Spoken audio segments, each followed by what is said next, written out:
अध्यक्ष महोदय, कोल्हापूर जिल्ह्यातील सह्याद्री वाघ प्रकल्प ह्या राधानगरी वनजीवन व्यापाऱ्यांना जोडणाऱ्या संवेदनशील टायगर कॉरिडॉरमुळे कोल्हापूर जिल्ह्यातील तब्बल 377 गावं बाधित होणार आहेत.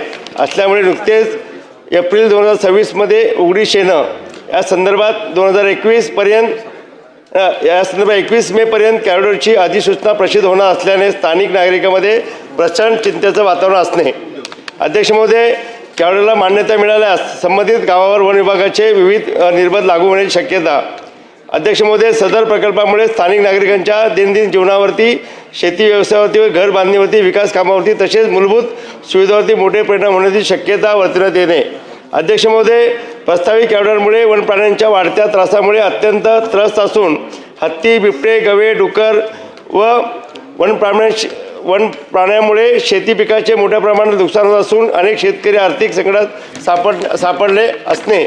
अध्यक्ष महोदय, सदर प्रकल्पाबाबत स्थानिक जनतेच्या भावना, शेतकऱ्यांचं हित आणि ग्रामीण भागातील विकासाचा विचार करून सह्याद्री वाघ प्रकल्पासाठी प्रस्तावित करण्यात आलेल्या ह्या सभाव कॉरिडॉरची मान्यता रद्द करण्याबाबत होत असलेली मागणी याकडे शासनाने होत असलेला अशक दुर्लक्ष याबाबत शासनाने तातडीने करायच्या कार्यवाही याबाबत शासनाने प्रतिक्रिया व भूमिका मांडावी. अध्यक्ष महोदय, आज आपल्या जिल्ह्यामधील चंदगड, आजरा, गणेश भागामध्ये हत्ती, गवे, डुक्कर, बिबटे आज यांचा प्रचंड उपद्रव आपल्या शेतकऱ्यांना भोगावा लागतो. आज आमचे नवतरुण आणि शेतकरी शेतावर जायला धजत नसते असते का होत नाही. अशा परिस्थितीमध्ये जर समजा हा वाघ प्रकल्प जर झाला तर अतिशय मोठं नुकसान होईल, म्हणून हा रद्द व्हावा ही माझी कळकळीची विनंती आहे. सर. मंत्री महोदय.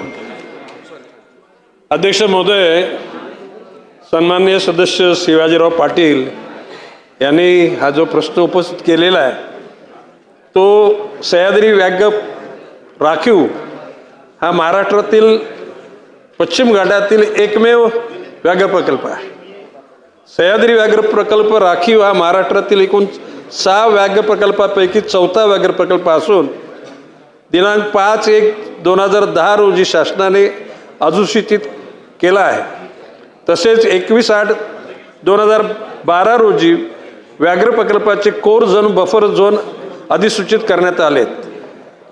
जैवविविधतेने संपन्न अतिसंवेदनशील असणाऱ्या पश्चिम घाटाचा भाग असल्यामुळे वाघांच्या अधिवासाबरोबरच विविध वन्यजीवांची विविधता, विशिष्ट भौगोलिक क्षेत्रापुरत्या मर्यादित प्रजातीची विपुलता असणारे अत्यंत महत्त्वाचे क्षेत्र आहे.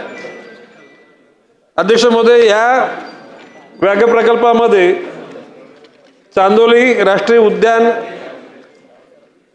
क्षेत्रफळ 303 चौरस किलोमीटर, बफर झोन 3.83 चौरस किलोमीटर, एकूण क्षेत्रफळ 317, कोयना वन्यजीव अभयारण्य क्षेत्रफळ 286.28, बफर झोन 137.27, एकूण क्षेत्रफळ 423, संरक्षित क्षेत्राबाहेर क्षेत्र 424.35, एकूण 420.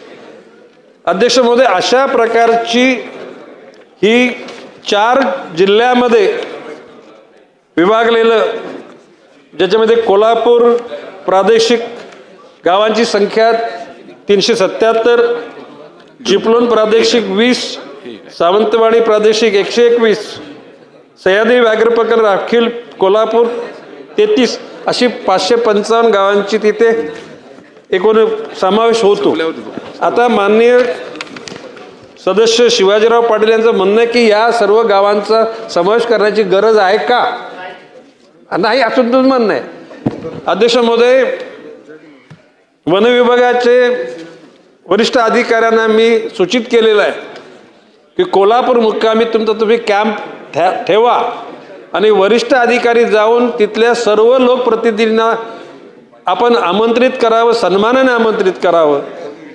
खासदार महोदय, आमदार महोदय, जिल्हा परिषद सदस्य, पंचायत समिती सदस्य किंबहुना काही सरपंचांना पण बोलवा आणि खरोखर ज्या ठिकाणी वाघाचा मार्गच नसेल ती गावं कमी करा. एकूणच कुठल्याही प्रकारे शिवाजीराव पाटलांनी सांगितले की याचा परिणाम मानवांच्या किंवा तिथे नागरिकांच्या दैनंदिन जीवनावर होणार आहे. फक्त अध्यक्ष महोदय, त्या ठिकाणी दगडाच्या खाणी ज्या ठिकाणी सुरुंग चा आवाज होणार आहे किंवा एखादा पाण्याचा प्रकल्प अशा किंवा केमिकलचा कारखाना अशा गोष्टी सोडता दैनंदिन कुठल्याही प्रकारच्या गोष्टीवर त्याचा परिणाम होणार नाही. तरीसुद्धा सन्मान्य सदस्य शिवाजीराव पाटलांनी म्हटल्याप्रमाणे मी अधिकाऱ्यांना अगोदरच सांगून ठेवलेलं आहे की आपण थोडा त्रास घ्या, तिथं लोकांच्या जवळ जा, लोकांच्या यातना वेदना समजून घ्या आणि मग आपल्याला जे पटेल ते आपण केंद्रीय वन विभागाला कळवा आणि जेणेकरून लोकांचा त्रास कसा कमी होईल बघता येईल. जयंत पाटील.